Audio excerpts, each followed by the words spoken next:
So just like now, I'm on my tablet and the connection just changed and it cut my video off and I had to re-record. So when I re-record on this video, everything that I'm saying and everything that I'm doing is now on a different platform or a different device.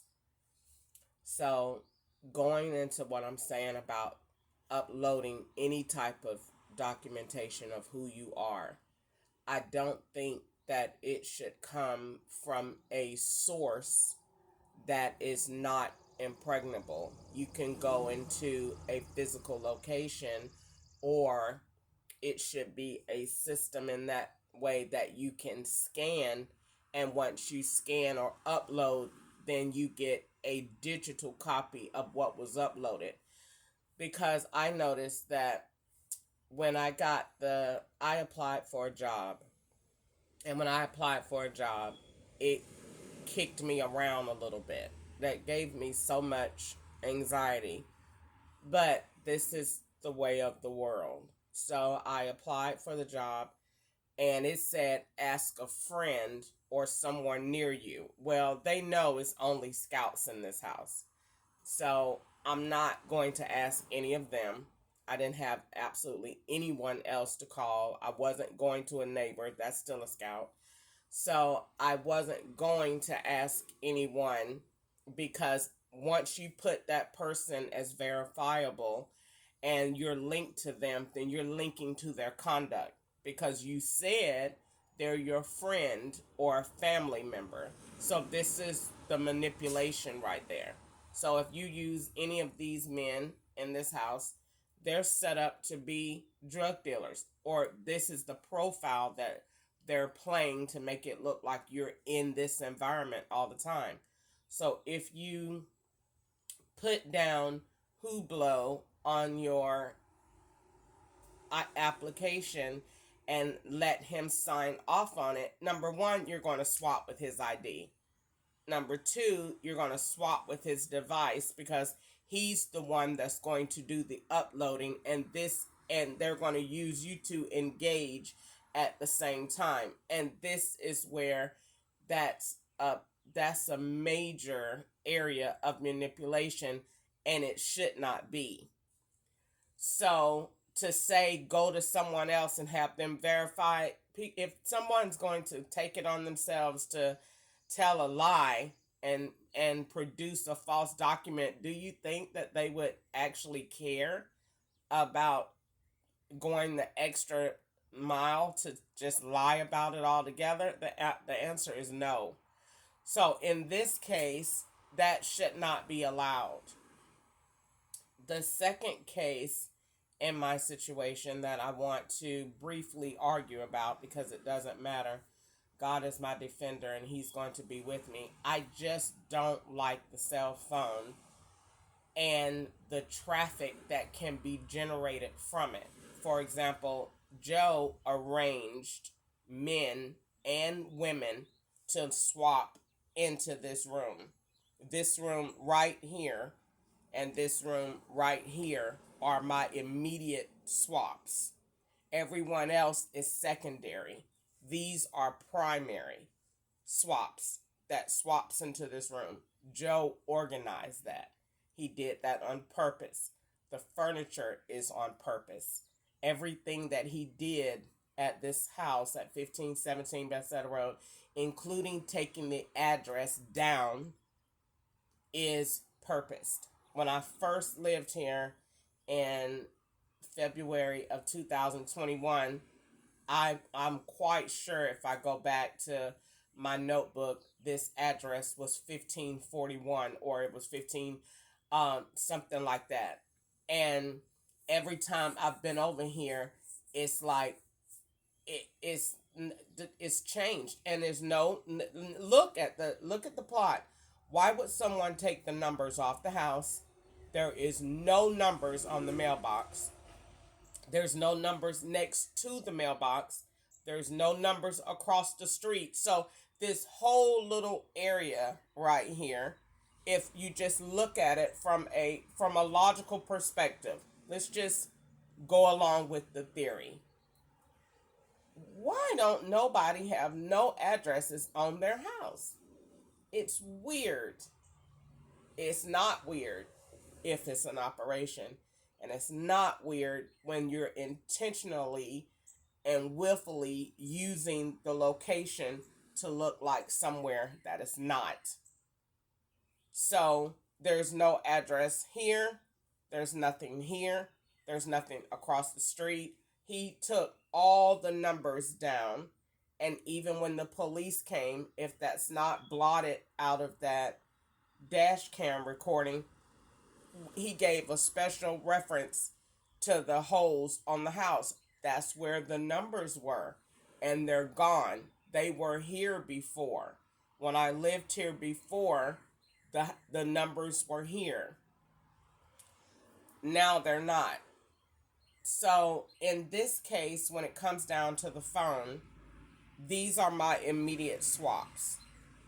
So they swap into this room, and when it's time for me to make a call or anything, this person is drawing over my device and my phone.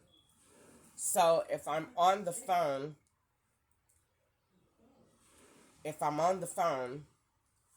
then when I'm on the phone, the person's information is also on the phone. They're on the phone. So somebody's outside. So somebody's in the kitchen. So I'm not exactly, basically when I call out, he on the phone.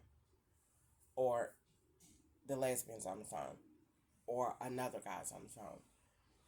Because everything that I do is generated based on someone else. So in this case, it does give me a lot of anxiety to apply for a job.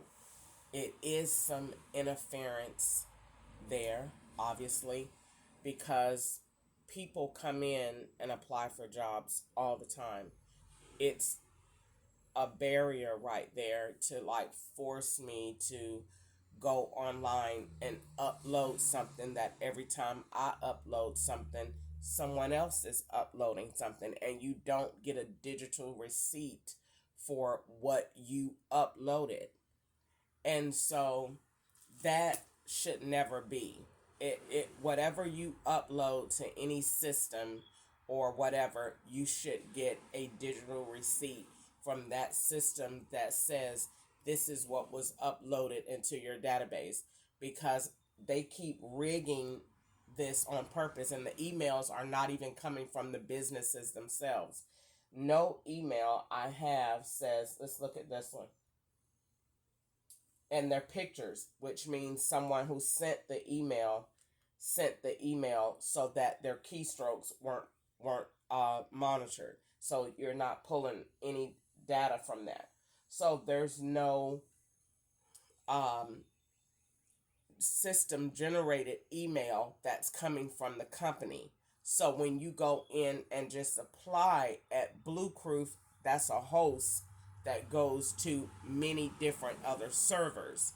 For example, Kroger may say, you apply for us and get the job, but you go online and you work through or schedule appointments through Magic Box. Okay, Magic Box is just a host that goes to Kroger, and it goes to Pizza Hut, and it goes to McDonald's, but you don't work for Magic Box. You work for Kroger. So in this case, applying for Pro Logistics, the jobs you're looking at, the manipulation I was looking at, the jobs, one of the jobs yesterday said manufacturing MFG or RFG, whatever it is, however you say it, from Kentucky. So the jobs that you're looking at, are they really in Atlanta?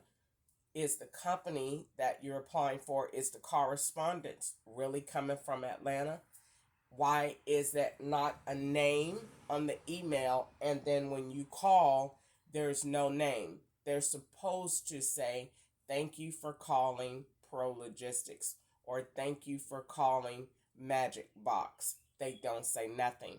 This is so that there is manipulation in that phone call. So when you go to upload, not only are you receiving emails that are linked to his device, you're receiving and corresponding with data that he is supplying that is not real, and that is false.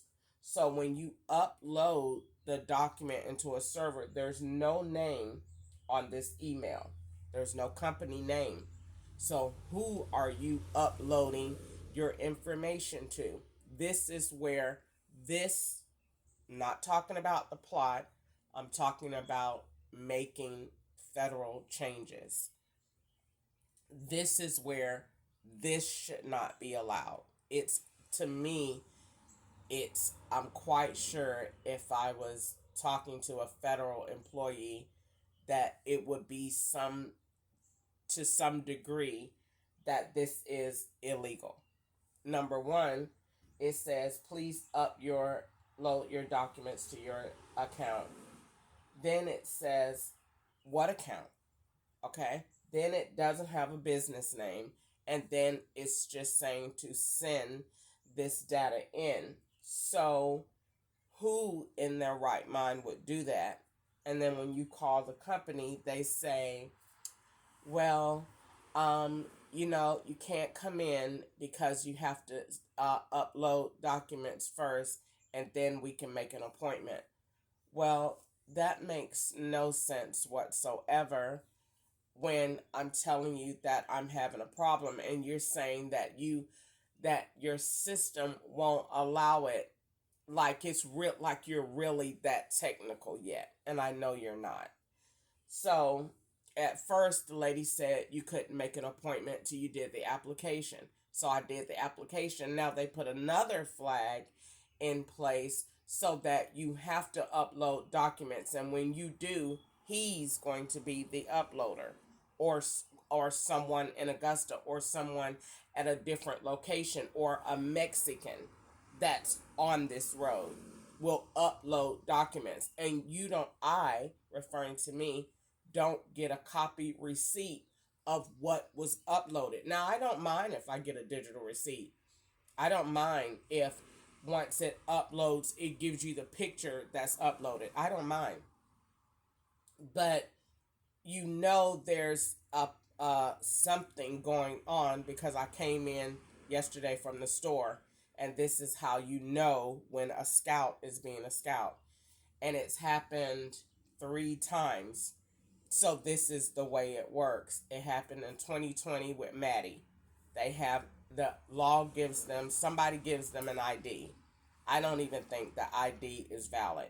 But someone gives them an ID, and they purposely takes it to the kitchen counter and leave it right on the edge. Maddie did it. The ID stayed there for the entire time I stayed at Maddie's house with her and Cassius at 950 Lake Ridge Parkway. That ID never moved from that counter.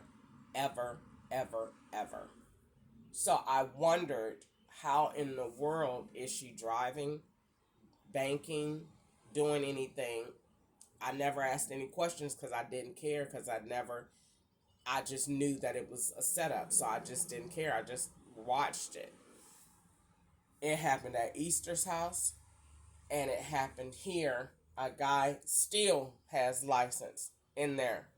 I came in the other day from the store. He had put them directly in the front of the camera and walked off. They were not there before I went to the store on Tuesday. When I came back, they were on the counter. I politely took my bag and shoot them over there on the floor. They are still over there in the exact same place that I knocked them with my bag. No one has asked. No one is looking for them, because they were put there for a reason. Now, if I wanted to build this out, which I don't, but if I wanted to go into that, I would take all of the variables that were presented to me and I would come back with a finding of why there needs to be some federal changes, and then what needs to happen or not happen so that this is not a process. And I already pretty much said that yesterday. I don't make false identification cards or any type of federal documents, for the record. This is also why you see Joe with 9,000 printers in the backyard. Um, and by the way, some of those printers have the name Catherine on it. I've already said that. So that within itself shows a lot of intent that he had for me at this house. That is a major flag, because how would you know that that name has already been in a federal situation in 2004? The FBI called me in 2004. They called me in 2008 on the phone and verified themselves as the FBI. If they were or if they weren't, doesn't matter to me. That's what the person said. I'm calling on behalf of, do you know Catherine Gordon? And my answer was, no, I do not, because that wasn't her name. Her name that she gave me was Christine. And he didn't ask about that, so I didn't divulge anything extra. And that was the end of the conversation. So to see a similar name outside on the back porch, to have a similar name in California, to have a similar name reported to Rancho Cucamonga police, they came into the storage at Safe Haven and put that name, that tag from like an airport. It was on the luggage that I bought from Goodwill, and I never paid it attention because I'm at Goodwill, but nothing was on there. It came on there when I got to the storage, and so I noticed the little travel tag from the airport and the luggage, and I called the police and made a report. I never went anywhere. Had a receipt, and I always take pictures of what I get from Goodwill, because they're always in other places. Luggage, book bags, purses, jackets. They're always worn by different scouts. So I always take pictures and upload it to YouTube or Facebook on anything that I buy from Goodwill, because it's always set out. So long story short, because I don't want to get into all of that and wreck my day, and I don't end up wanting to go green. Um, it just seems that there needs to be some federal regulation changes around the submission of any documents. And I will go on to further say it should be praised that someone would want to have changes in this area, because of not only what I'm accused of, but what anyone else might in fact actually be doing. So I don't know of anyone in this day and time that still engages in that type of behavior. For the record, in 2004, when this was a thing, I don't think even at that time that it was a thing. I think I was just in an operation and didn't know because I was gullible. But would someone actually be in a flea market mall selling novelty IDs? And no one would do that. And no one was ever there when we went. It was only us, which lets me know that it wasn't a real thing. It was just us. So what happened was Christine gave me the what you call it, the idea, and she went with me, and that was the end of it. And so I'm not ashamed to talk about that. If it you can't manipulate the truth. And the truth is what I've always said. I was under a federal investigation when I went to prison in 2004 for that purpose. And they did not prosecute on it because I went to jail. And so in 2006, it was it was staged that I got out so that their investigation wouldn't go cold. And I did not get out. South Carolina Department of Corrections, my number was 309-882. They did not let me out of prison. I was still in prison. That's when I said I made parole. Once I made parole, they let me get dressed. They went through the entire process. Call your family. I did all of that. I called Sheila. Everything was set. I signed my papers. I did all of that. And when I got to the door to go out, it was a joke. They came and said, "Oh, you ain't going nowhere. Georgia Department of Corrections is coming to get you. Go have a seat." They did they waited, and I did the whole thing, even put me in regular clothes and walked me to the door, and they videoed all of that so that it looked as if I got out in 2006. I did not. I went to prison. The officer came, a private officer came from Columbia County Jail, and a white man, and took me all the way to Columbia County Detention Center in Appleton, Georgia in 2006. A probation officer came. I think her name was, I'm quite sure it was the same officer that was working in the jail, now that I think about it. Because now that I be thinking about it, I be like, but wait, that was her name. They work under the same names. That was probably the same lady.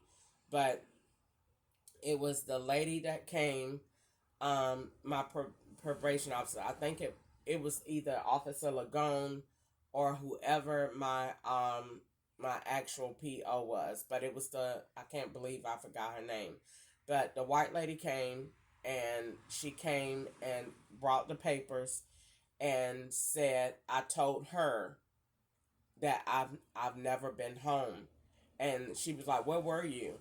They was actually going through the process like I had absconded. And I said, "Ma'am, I've never been home." And she was like, "It shows here that you made parole on this." "Ma'am, they never let me out." And she said, "So you've been in there all this time?" I said, they just brought me here. A police brought me here." So she said, "Okay, well, we gonna go ahead and release you then. Sign this waiver." She tricked me. I signed the paperwork thinking, she said, "We gonna release you. I'm gonna come back and get you in 2 weeks." I did 2 years. They tell lies. So they did not come back and get me, and they kept saying, "Your paperwork lost. We working on your paperwork. Your paperwork lost." When Corey got in jail in March the 20th, 2000, and in 2008, March the 20th, 2008, that he has made tracks over the whole scenario about I went in, they changed the whole thing. He did, but changed the whole thing about when I got called to the chaplain's office and they told me that Corey had been arrested for murder. He just did the whole thing and said it was about somebody else. No, it wasn't. That is what happened. I got called to the chaplain's office at March the 20th, 2008, and they told me Corey had been arrested for murder.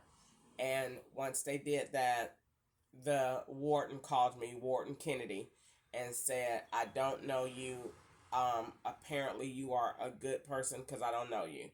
And she said, "If you need anything, I'm here for you. If you need to make any calls, I've already told my whole staff there's a news crew outside that wants to interview different people to get a story. We have been instructed not to speak to anyone. And I'm working on your release. You need to be out there with your son." So she says, "Just hang on. I'm getting you out of here." And that was the end of it. And she said, I see you got a support system on the building. She was talking about Brandy Reed, and she said, I'm gonna get you out of here, and I'm gonna get you out of here with support. I didn't know what she meant by that. They let me out with her, and they let me out with Brandy Reed, and they let me out with Brandy Reed because Brandy Reed was gonna turn into my swap. That's why they did that, and that's the name where Marie came from, Brandy Marie Rose Reed. So all of those names, Brandy, Marie, Rose, and that's where they came in at. So if you go back to March of 2021 and the date of 14th, and you see the name Jay Reed, that's what that is. So long story short, because I don't really want to get into all that. Doesn't matter. Standing on the word of God, standing on what God told me. Um, that's what happened in that. So that is why they let me out with Brandy Reed. Um, at that time. And so I got out with her, and that was the end of that story. It wasn't the end of that story, but that's the end where I'm cutting it off at. So when it comes down to, now I'm going back to what I was saying. When it comes back down to um, uploading documents and this, that, and the other, I just don't think that it needs to be that way. I really don't. It needs to be a system that you verify yourself once and for all. And when you get a job, this keeps money laundering from happening, and it keeps down the type of fraud that I am falsely even thought about with. And so if they had a unified system, then that documentation is uploaded one time, and once you apply for any job, you're merely signing in and it's transferring that data over. Similar to the way that when you apply for or do taxes and or do a FAFSA, and they say sign in to the Internal Revenue Service and we'll pull your data over. Same way, it should be that you sign into any job, and when you need to upload anything, you sign in using your government ID or password, which I think passwords should fade away as well. And then you're just simply transferring that data over.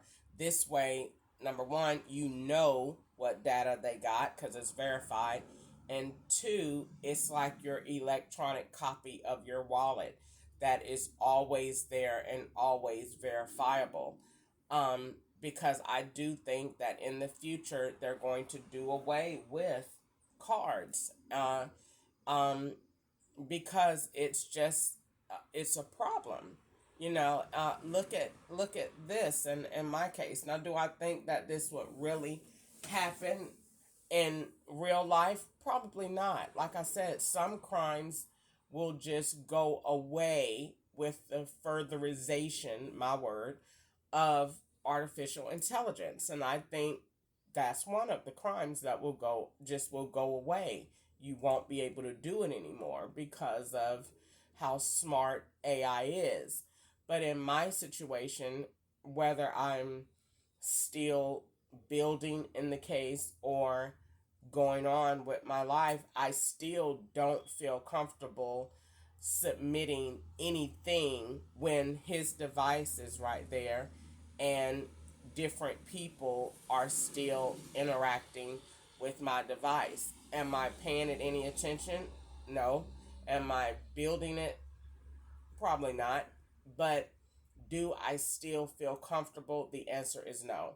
Uploading anything at this time, it's not coming from my device, and I can't see what is being uploaded. So basically, I'm just being used to be a frame for someone else's work.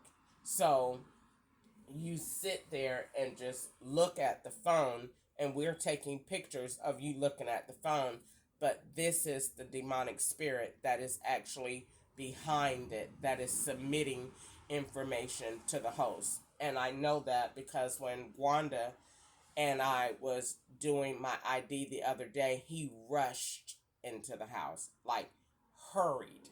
into the house to jump on that. And that's when Gwanda said, oh, it's just giving me a problem. It was a delay. It was a delay because he needed to be here.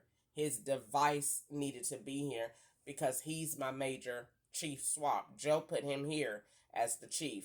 He's the primary. The others are just your secondary. So I'm done talking about that for today. And plus, I'm so glad because I don't have that much time left in my video. So that is where we are.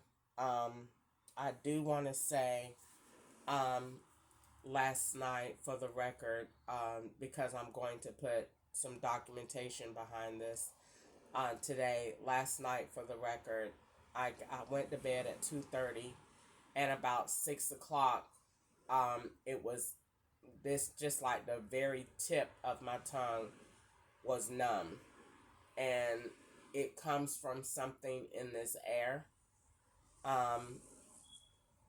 some type of gas. It doesn't happen every day, and it doesn't happen like it happens if I go to sleep during the day with my window up. It will happen. I've paid attention.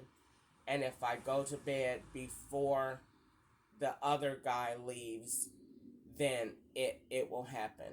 And so, but if I cover my nose and my face before I go to sleep, it doesn't happen. So there is something, some type of mist or something that is coming through, and I'm going to report that today in writing because it needs to be in writing what I said. If I can be bold enough to say it on social media, then I have to be bold enough to write it and stand by it because it's true. And it has to be some type of gas or toxin, because when I brush my teeth and scrub my tongue, it almost comes off. But I could still feel a twinge of it, but it almost comes off. And it only happens when I go to sleep. So that is further letting me know that it is something going on, because if there was really a gas or whatever, if I'm in the same room and I have my mouth open or not, then wouldn't it happen in the daytime while I'm awake? And I'm going to experiment with that today. If I don't leave the house, I'm going to experiment with that, because why does it have to happen only when you go to sleep? And then the TV is always cut off, and so is the music. I mean, they do it every time I go to sleep. And